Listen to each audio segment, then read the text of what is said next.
Bangladesh versus Zimbabwe দ্বিতীয় test ম্যাচে Zimbabwe toss জিতে ব্যাটিং এর সিদ্ধান্ত নেয়, যার কারণে বোলিংয়ে আসে বাংলাদেশ দল।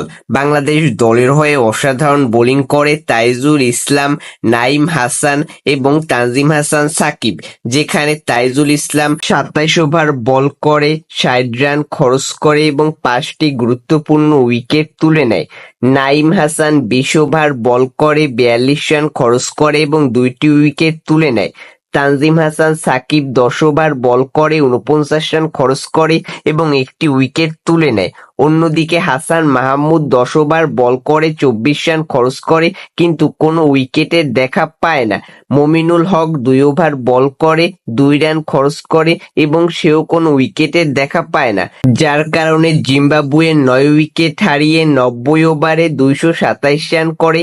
এখনো জিম্বাবুয়ের হাতে ১ উইকেট রয়েছে।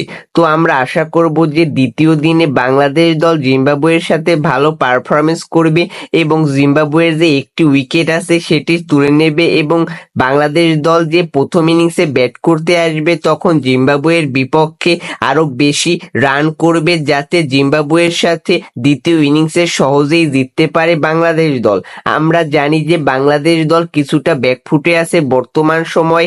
জিম্বাবুয়ের মতো দলের সাথে প্রথম টেস্ট ম্যাচটি হেরে বাংলাদেশ দল অনেকটাই বাংলাদেশি ক্রিকেট ফ্যানদের কাছে লজ্জিত হয়েছে। তো আমরা আশা করব যে দ্বিতীয় টেস্ট ম্যাচে বাংলাদেশ দল জিম্বাবুয়ের সাথে ভালো পারফরমেন্সের মাধ্যমে জিম্বাবুয়েকে হারাবে।